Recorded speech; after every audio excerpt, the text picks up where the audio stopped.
was me. My never is a wall of rain. On the foundation is there. The gates of Gaza. Amazing, saving, wonderful things from above. Oh, wonderful, wonderful peace. Sweet peace, the gift of God's love. In Jesus for peace I love.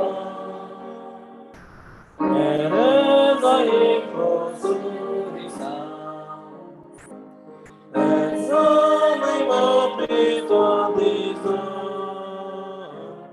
Sweet peace, the gift of God's love. Peace, peace, sweet peace, wonderful things from above. Wonderful, wonderful peace, sweet peace, the gift of God's love.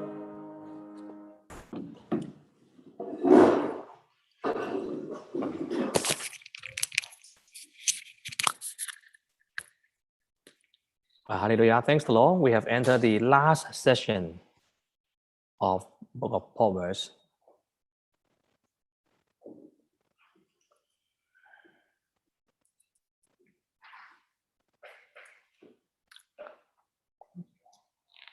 So we would like to talk about wisdom regarding speech. How do we know a person is very wise? Think about this, right? How do you know a person is very wise? Usually it's from hearing his or her speech. If a person speaks something, oh, very wise, then you know that person is wise. Or you know a person, sometimes he can control his speech. He didn't speak like worthlessly, then you know he is a wise person. So the book of Proverbs talks about speech. The power of speech can change fate. It can both tear down and to build up. Let's turn to Proverbs 11 verse 9. Alex Huang.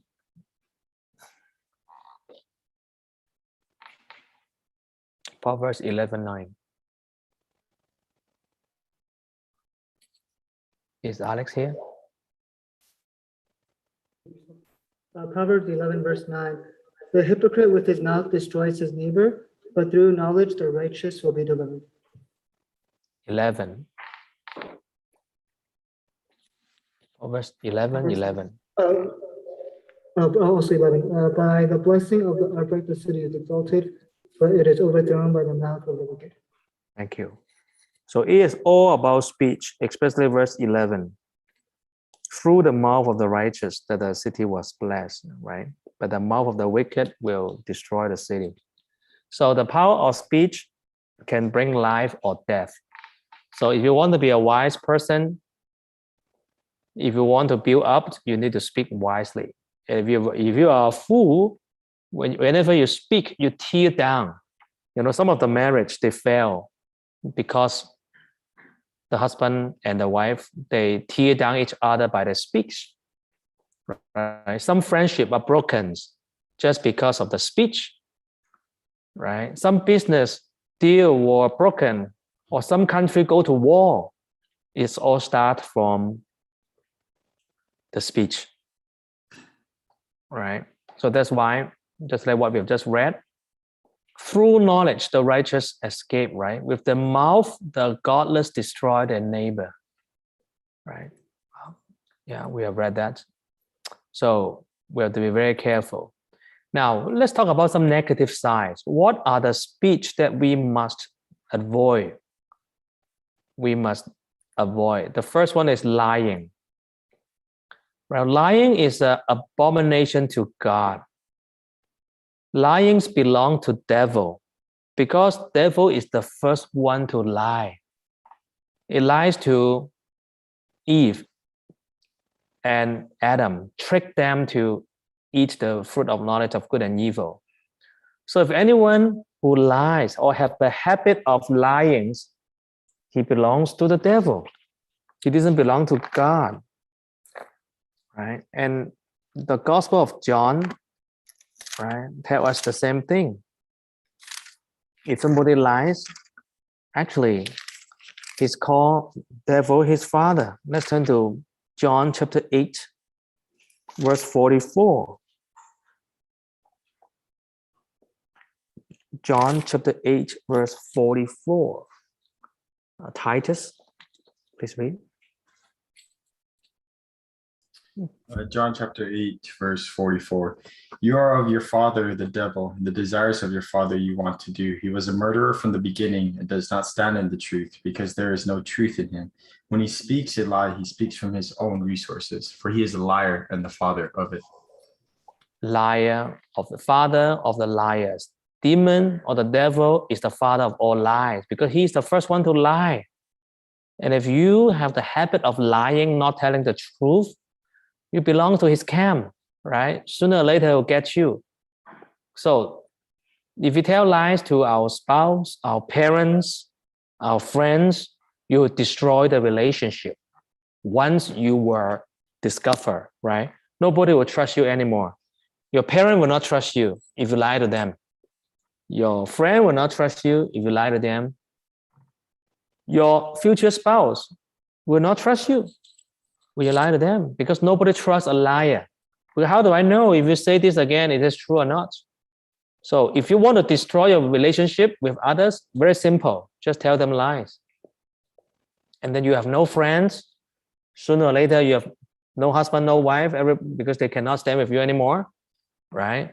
And even in do business, in the job, you lie to your boss. You think that you want to cover your wrong, right? You did something bad, you make a mistake, but you want to cover it up. You say, no, I didn't do it. It's not me, right? I didn't know. Okay, you can say all this, I didn't know, I don't know, whatever. But your boss will discover. Nowadays, there's CCTV, right?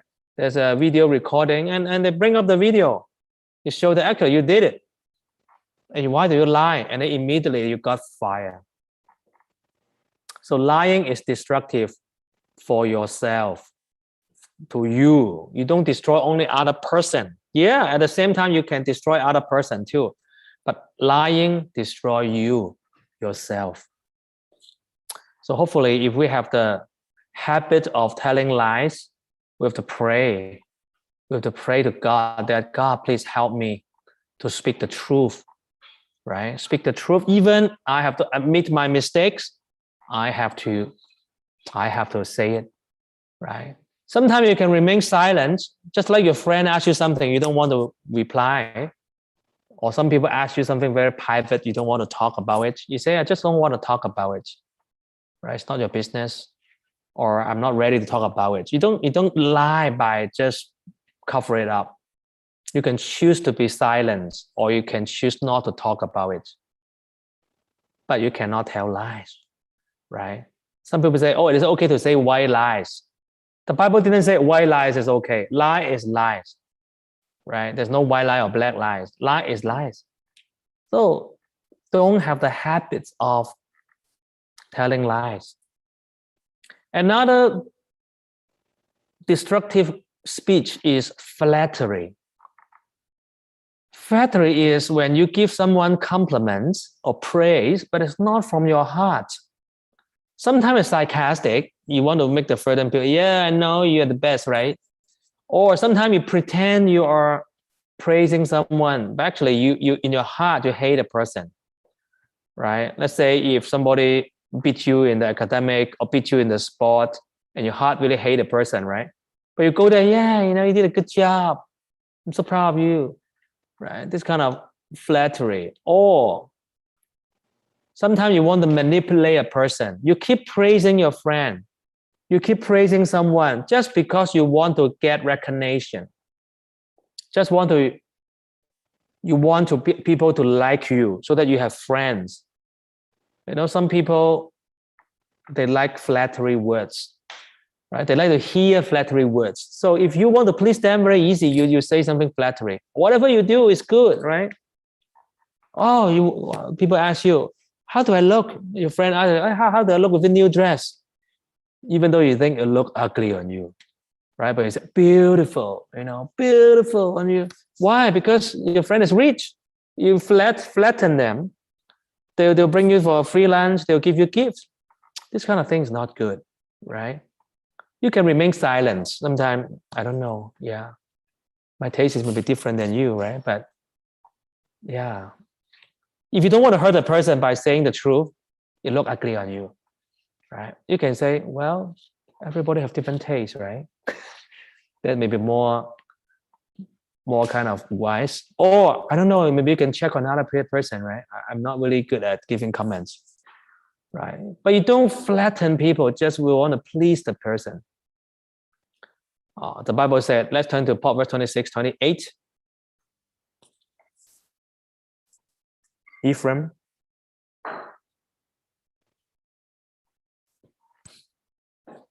Ephraim. 28. A lying tongue hates those who are crushed by it, and a flattering mouth works ruin. So don't give a flattering tongue. Don't crush others, right? Now, another destructive word is gossip. Especially, sisters are prone more to this temptation. Brothers are more easily tempted by pornography, visual weaknesses. But sister like gossips, right? Who buy the People magazine more? Who buy all this gossip magazine? Usually it's not man, it's woman. Women love to hear gossip, and then they enjoy gossip and they spread gossip. Even in church, girls are envy of each other usually. I don't know, you witness this in your local church. Girls are envious of each other. They like to compare. They like to compare, which schools you go, what clothes you wear, what family background. And they like to compare. And sometimes they like to talk gossip, hurting the friendship, right? Gossip betrays person and destroy friendship, right? If you have a friend, there's something you think he or she need to improve, or she mess up something, or she's not good at something, or she make a mess on something. If you are his or her friend, you go to her face and find a good time to sit down and talk to her or him. But if you, instead of talking to the person, you go in the back and tell others about your friend, when the friend finds out, you get so hurt. Just like you, right? If people talk at your back, and then when you find out, you feel so hurt. Why don't you talk to me? I mean, what you spread may not even be true. But even if it's true, why don't you talk to me so that I can improve? Why you talk at my back? Proverbs 17, verse 9. Brandon time. And Proverbs 17, verse 9. He who covers a transgression seeks love, but he who repeats a matter separates friends. If you keep repeating a matter to a friend again and again, or to repeat a matter in front of other people, you also destroy the relationship. So control our mouth, control our tongue, but sometimes gossip, just like delicacy. The Proverbs tell us, Proverbs just like something very delicacy. Just like people like to eat it and like to spread it. When people have time, when they sit down, have tea, they spread gossip. But that is not good. We have to control our mouth. How do you show your character? How do you show character, true character? If people gossip, people tell you, hey, you know what? I tell you a secret about so-and-so. What do you say now? If you are a fool, you say, yeah, I like it. Tell me, oh, wow, that's bad, and then you keep adding oil, vinegar, soy sauce. And then you start to tell other friends about this, right? Or sometimes some people tell you, hey, I tell you a secret, right? Don't ever tell any other person because you're my best friend. I tell you, so-and-so, something happened to him or her. Actually, she was not the first one to tell you. Actually, somebody tell her, and then she promised to never tell anybody. And then now she's going to tell you. And then if you are a gossip spreader, if you are fool, you go out to say the same thing. You know what? I just had something, but don't tell any other one, right? I just trust you so much. I want to tell you the secret of that person. You ruin the person, I tell you. Sometimes the gossip is just wrong. It's not the fact. It's not the truth. Right? Sometimes even true, the fact is even not the truth. Right? What you see, even with your own eyes, may not be the complete truth. But you keep spreading it out. If you keep spreading, you're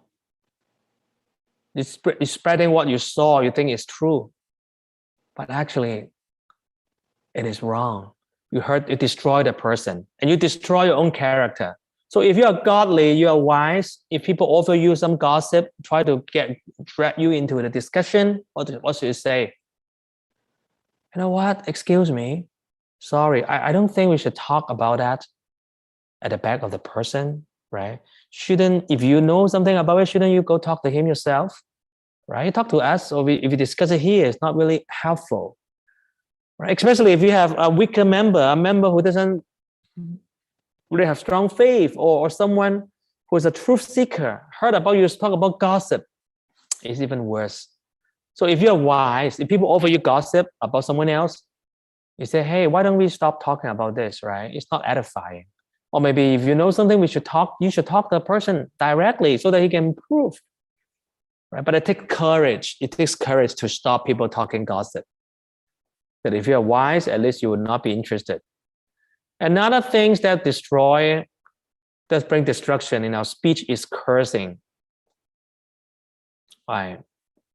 Cursing is bad, especially if someone curses his parents. Proverbs 20:20. Christopher Wu.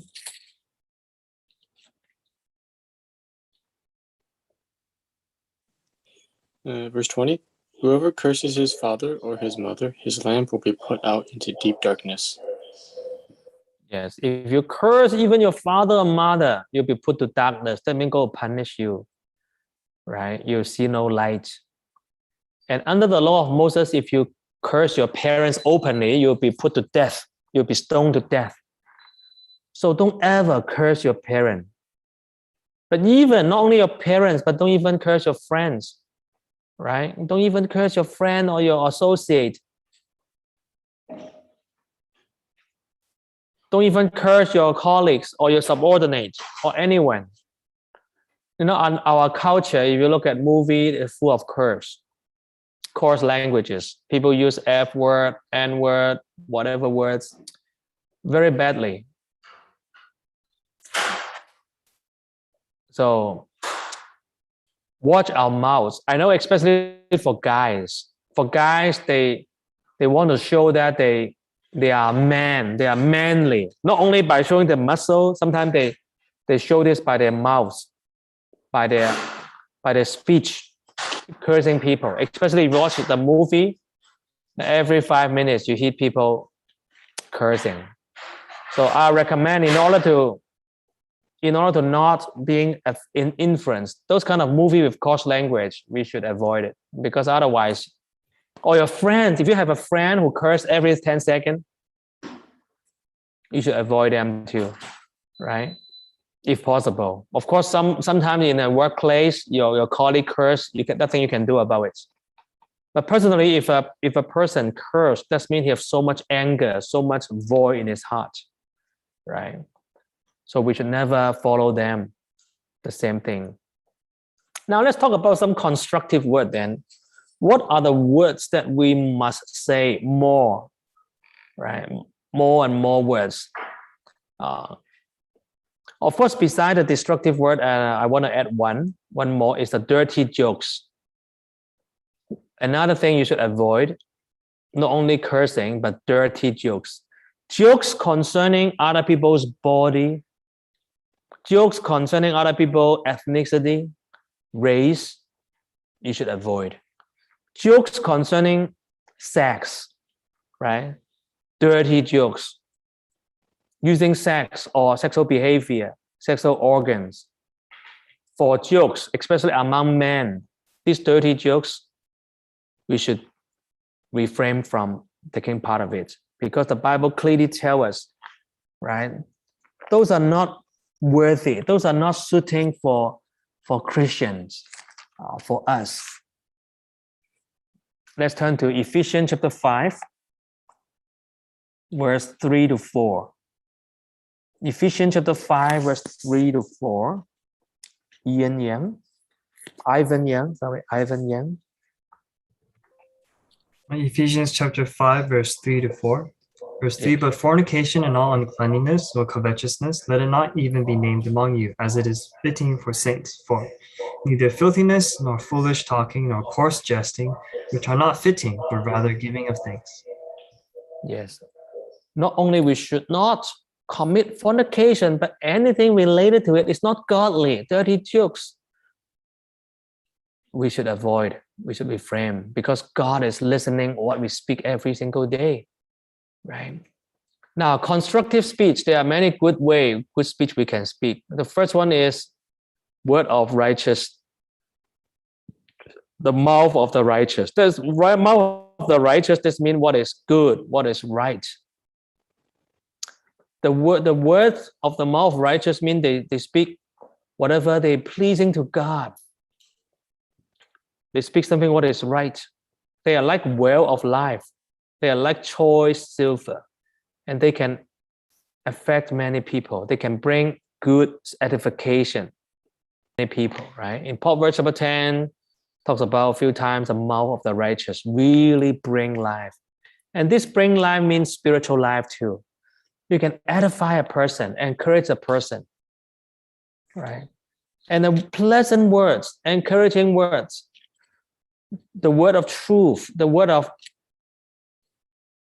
nourishment can just like honeycomb, right? Let's turn to 16:24. Proverbs 16:24. Hubert Huang.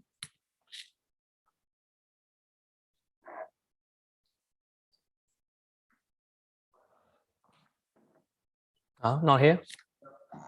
Okay.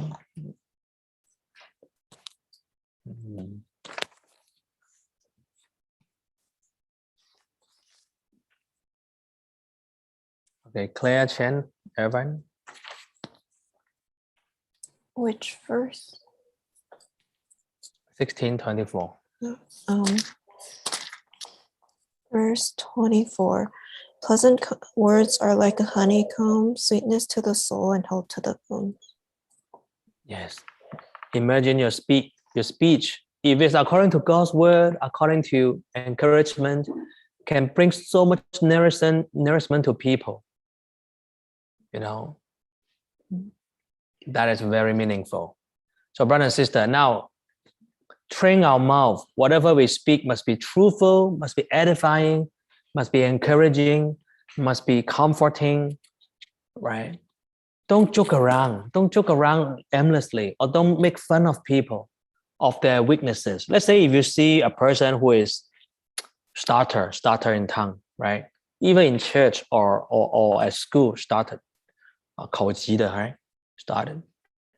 Now, you speak okay, you speak normal, but what's the point? Why you make fun of the person? The person already, suffer. The person already suffer bullying or mocker from other student. But you at the back, you make fun of it. God doesn't like it, right? Or someone who have a physical disability, right? And then at the back, you make fun of the person. It's not good. But rather, as a Christian, we should go to the person, hey, how can I help you? Can I be your friend? And then Jesus will like you, right? And then encourage the people who need encouragement, even for brothers or sisters, or even from the friends outside. So hopefully our mouth can be edifying. Sometimes timely words is also very important. In due season, when a person needs encouragement, you know how to encourage them, right? Let's read 15:23. Matthias 2.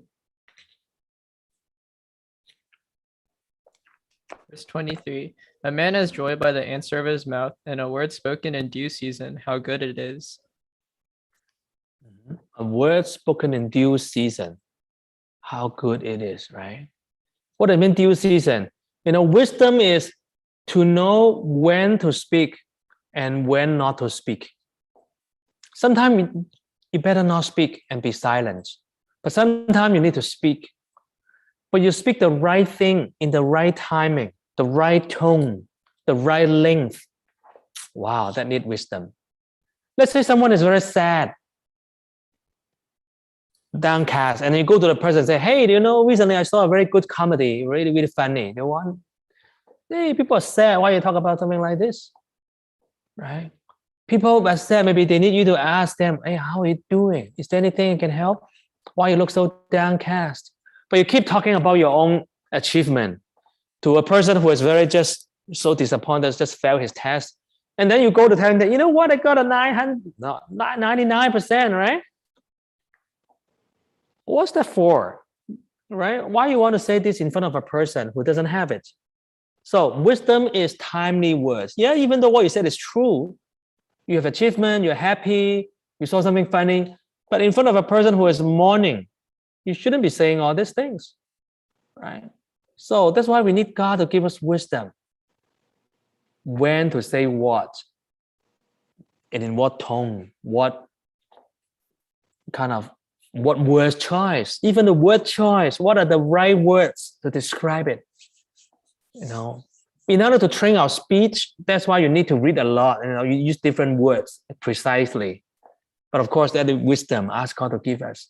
And well thought words. Before you think, but before you say something, think it twice, think it 3 times, whether you should say this or not. Let's read 15 verse 28. Brandon Choi.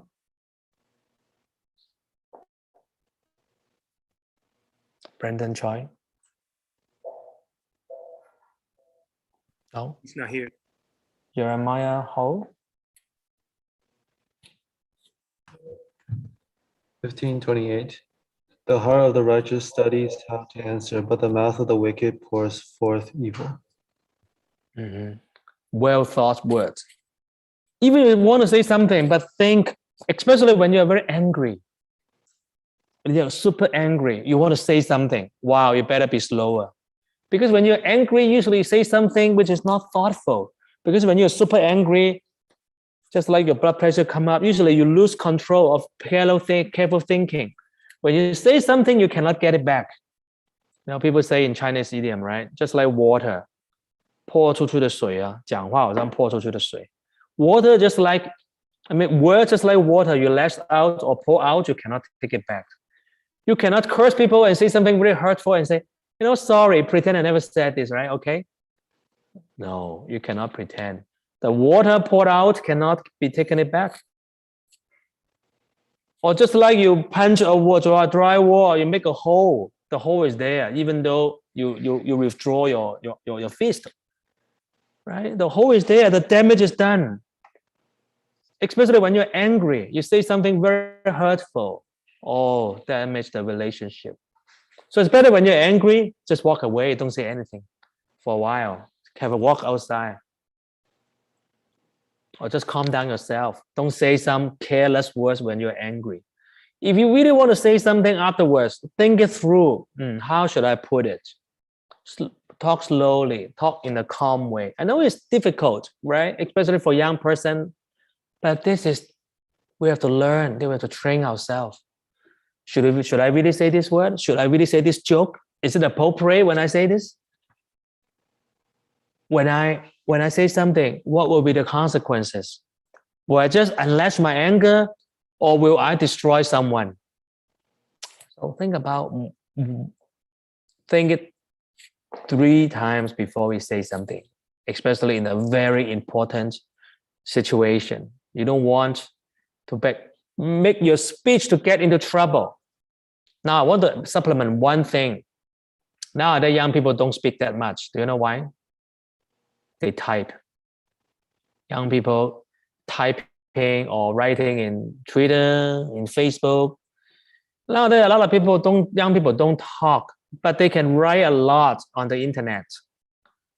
Now, I really suggest you as a young person, develop your verbal skill. Talk to friends more than just typing all the time or texting. Because verbal skill is very important for your future holy work or worldly work or communication in your physical job in the world. Texting is not formal, right? Cannot replace your verbal communication. So I strongly suggest young people, every now and then have time, with church friends, just have a tea together, coffee together, hang out together, just talk, right? Learn to talk to brothers or sisters, as a friend level. Share your thoughts. A lot of people try to avoid talking, but just keep typing. Then your talking capability will decrease over time. Now, but for some people, they like typing. They forget that typing in the internet also is a kind of speech. Whatever you share on the internet never disappear. Some people unleash their anger in the internet, in the social media. That will backfire them in the future, right? Even some politicians, some people very famous, they share something in Twitter or the social media, but they regretted it later. And some of them even have to resign because they make improper jokes or racist remarks or dirty jokes. So they forget texting in the internet, sharing anything online is also a speech, and that will backfire you even more than your words. Because more than your words, say something, right? People may not have recorded it. But when you share something on the internet, everybody see it and it's forever. You cannot really take it down. So be very careful of your speech online. Yeah. Don't think it is just funny and easy, right? Control words. Also, we have to control our tongue. Wow. But I don't want to share too much about that. But yeah. Okay, so in conclusion about words, we have to avoid harm to ourselves and to others.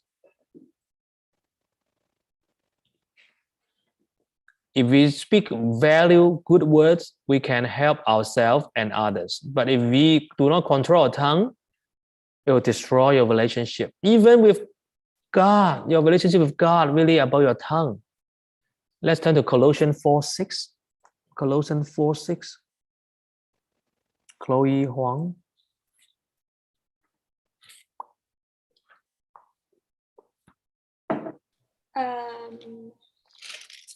Verse 6. Let your speech always be with grace, seasoned with salt, that you may know how you ought to answer each one. Underline this verse. Season with grace. Season is very important, right? When you eat a steak, if you don't put salt, the taste tasteless. Just a little bit of salt will make the food or the steak, wow, taste really well. Same when you say something, season it with grace. What does it mean? What does it mean, season with grace? Your speech will affect your fate in the future. If you can talk, if you're always thankful, let's say if a person always smile, always say thank you, always say please, always say, oh, you're very welcome. This kind of words, you always say this, people like you. People like you. Instead of say, oh, yeah, okay. Or, some young people, I know some young people don't like to talking nowadays, right? But maybe you're not in the mood of talking. Okay, express to your parents or to your siblings, right?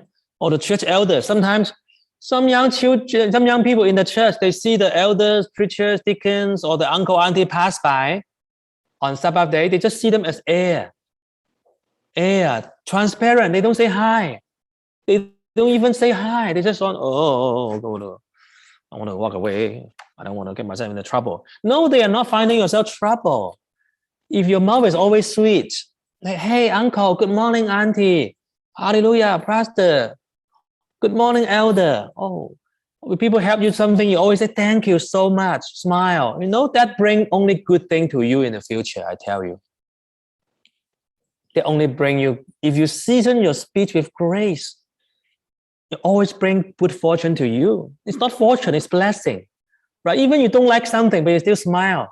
Right? So, oh, okay, thank you, Auntie, but I know I don't really need it right now, but thank you very much, right?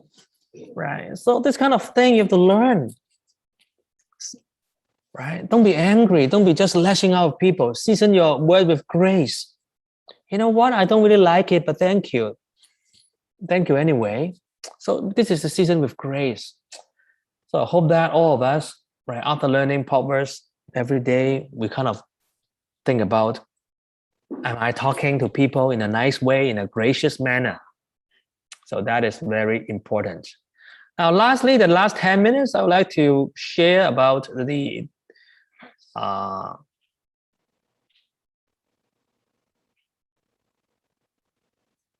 chapter 31 talks about good women in the Bible, in the Proverbs.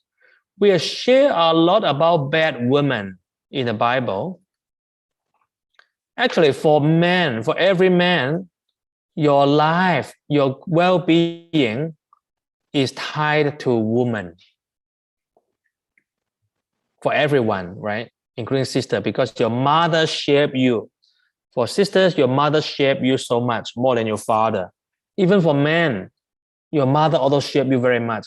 But for men, your fate, your future is tied to another woman who will be your future wife.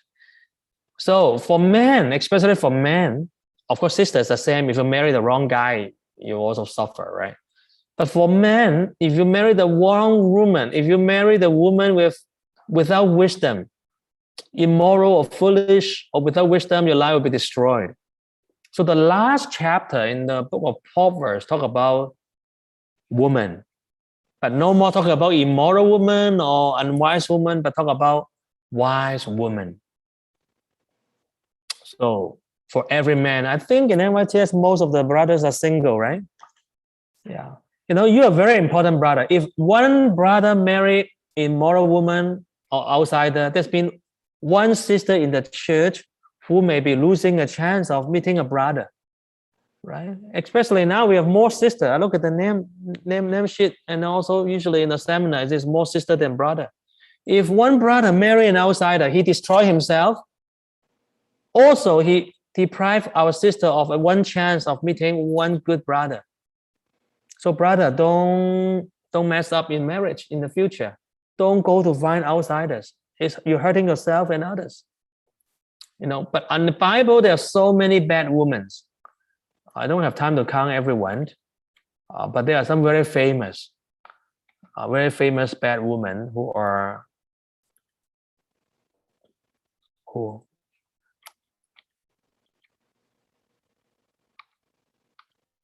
I hope I have 10 more sessions, but I only have 10 minutes. Okay, so in the Bible, there are some bad women, Delilah, right? The woman was enticed Samson. You must know about her, right? She tempted Samson of a secret, right? Delilah, and then Potiphar's wife would try to entice Joseph. Jezebel, the evil queen. If not because of that evil queen, King Ahab would not be that bad. But that evil woman really spoiled the king. So endless, right? Endless. Now let's look at the Proverbs. The last 10 minutes, talk about the Proverbs, talk about a good woman. What are the characteristics of a wise wife?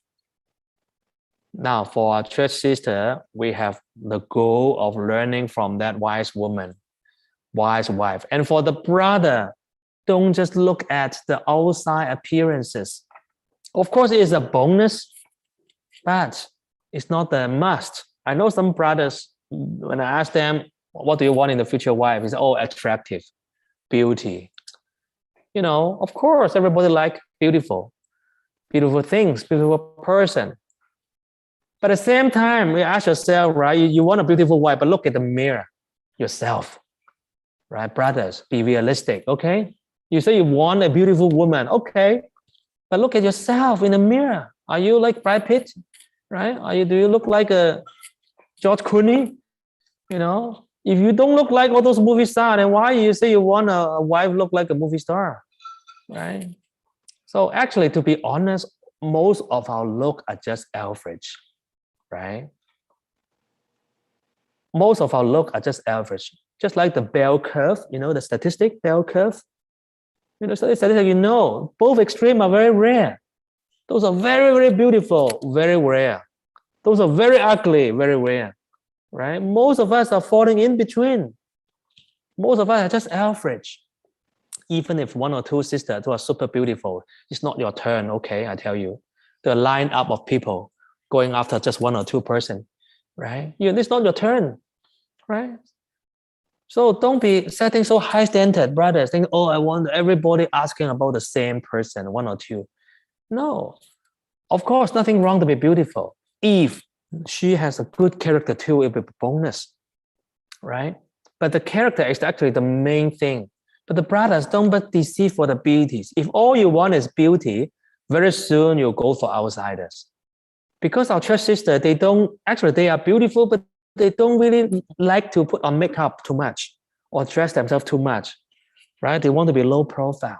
But the outside girl, they just want to be beautiful and attract your attention. So do not be deceived, right? Think of the wise woman you think about personally. First of all, think about your own mother. Do you think your mother is very wise? Right? If you think your mother is very wise, thank God. She had a good upbringing to you, and you learn from the good part of your mother, right? Look cannot be changed that much because we inherited, but character can be developed. Write it down, very important. Look cannot be changed because what your mother give you, the genes, the look, the height, the body shape cannot change much, right? But the character can be developed.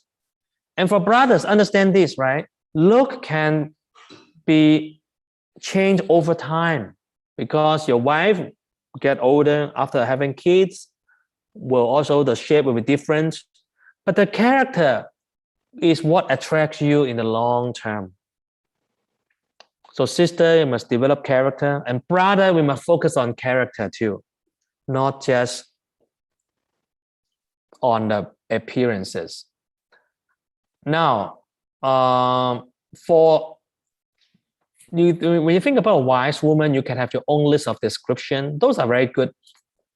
Knowledgeable, hospitable, charitable, loving, nurture, self-control, kind. The list can go on and on and on. But just we want to look at chapter 31 about the list of why good women, right? Good women, good wives. Let's read verse 10 to 12.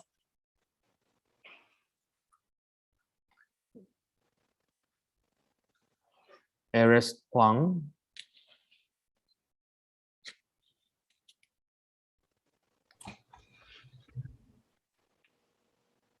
And a wife of noble character who can find? She is worth far more than rubies. Her husband has full confidence in her and lacks nothing of value. She brings him good, not harm, all the days of her life. Now, brothers, look at this, right? If you had a good wife, godly character, the Bible didn't say a beautiful wife can bring you good life in the future. But Bible said a woman of godly or noble character. You have to pray that God give you a woman of godly character, noble character, right? And she worth more than rubies, more than diamonds, right? And her husband has full confidence in her, and you lack nothing because she'll bring you good. So for men, your future wife need to be a godly woman. If not, you'll be in trouble. You lack so much. Yeah, it may be beautiful on the surface for a while, but after a while, you get so tired of her because the look, every day the same person, you get boring, right? Just like guys, right? You know, some guys, they put a poster of a movie star on their locker in the old days, right? But after a few weeks, after a few months, you want to change the poster because the same person, you look at it once, you feel bored. If the character is not good, after a while, you get bored and you cannot stand the person. Okay, so What is the characteristic of a godly woman? Now, if you have time, you read tonight, especially sister, you can think about this, and brother, also you study deeply about this, right? From verse 13 to 27, to describe what a woman of noble character can bring to a husband. Now, I summarize, there are a few things that really helpful, right? A woman of noble character, God bless her, and she have this character. First, she is very capable. She's not just sitting there and watch Korean movie, all right? Some women, they don't know what to do work in the house, or they didn't go out to work. Even they stay home, they don't take care of the house, right? Every day they just stay home, watch K-pop, right? Or Korean drama. No, a woman is not like this. A woman who can help her husband, who is very capable. She'll learn the things you need to know and help the family, whether it's housework or business or anything. And she is a very eager and willing worker, right? She doesn't have to be told what to do. She always knows when times comes, how to take care of whom, what need to be done. Wow. She will be a resourceful woman. She knows how to get resources, right? Even though life is tough at the beginning, but she knows how to grab resources to develop the family, to help her husband. Whether it's making clothing resources, or in the field, or buy land, or cooking, or anything, she's very resourceful.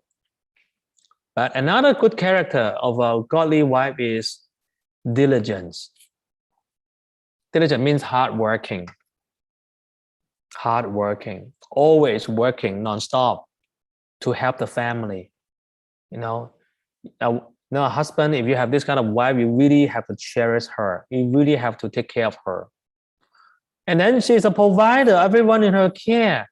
She not only take care of you, not only take care of the children, but when your parents get old, she also help, right?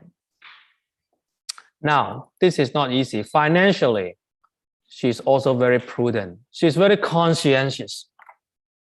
What does it mean? She will not be a big spender. Just ask you to buy bags, buy diamond, buy what and this and that.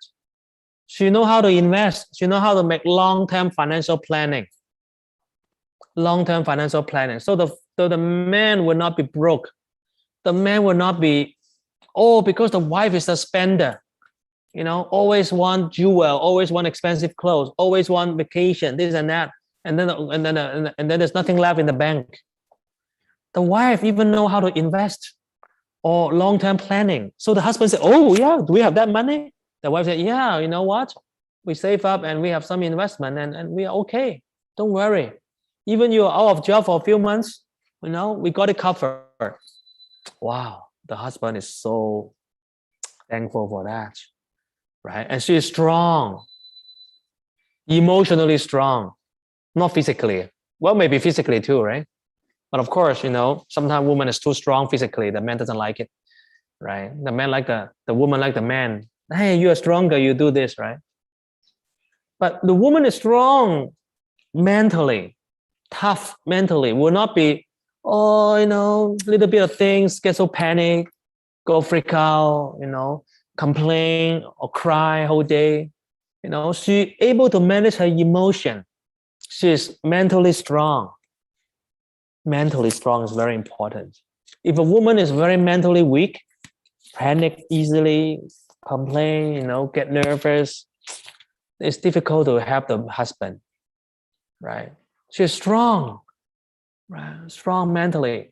And of course, sometimes she can, if she has to endure a tough situation, she can do it. I know some sister who went to missionary with Africa. I remember about 20 years ago, there were two sisters from UK went to Kenya with me and another deacon from the US. So 4 of us, we went there for a month or a few weeks. And the sister was very tough, right? We went to the village. There's no electricity, right? There's no light. And then we have to sleep on the ground. and there's so many mosquitoes, right?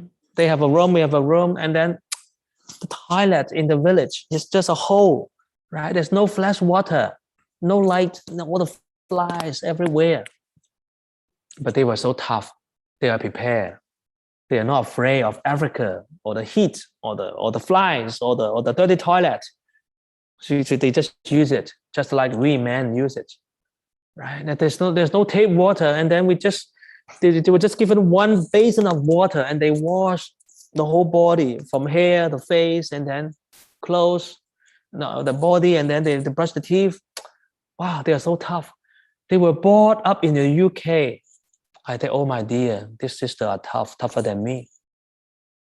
They are not afraid. But nowadays some brothers are so weak. Oh, this dirty. Oh, that's too hot. Oh, that is too difficult. Some women are even stronger than men. So sisters are tough, right? But of course, some sisters, you have to be careful. Do not be like a princess illness. There's a saying, 公主病啊. Oh, I'm like a princess. I cannot suffer. This food is terrible. Oh, that seat is horrible. Everything is terrible. Oh, princess? I don't know. Yeah, maybe if you marry a prince, you can live like a princess. But very few princes here, right? Right. You need to have a tough life. When you marry, you have to assist your husband. You have to get your hand dirty. You have to do it. You have to do it. Right? Compassionate and generous. She can help people, not just self-centered or selfish. Now she prepared for the future so that her husband has no worry. And well spoken of, wise and helpful words, good reputation in church and outside. Now, brothers, do you want to choose a woman very beautiful but doesn't have any of this? You can choose like a movie star type of face if you're lucky, if she like you, I don't know. But have nothing of this. You have to do everything else yourself. Do you want this? Or do you choose a woman, godly, noble character? Even her look is average. But thank God the character is what God wants and what I want. And she has all these characters. Which one do you want to choose? Right? And of course, the most important is the faith for your next generation.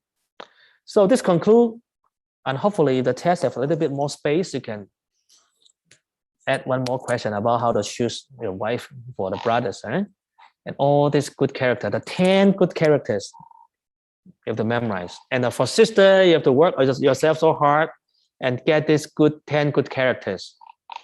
In the future, you'll be so blessing for your husband, right?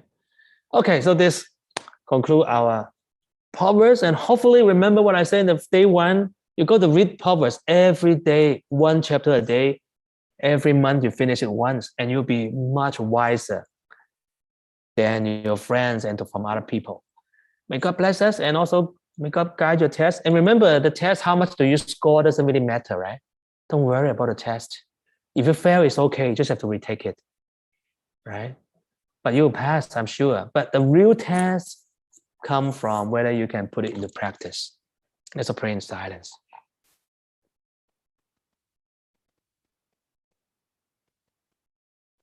Amen.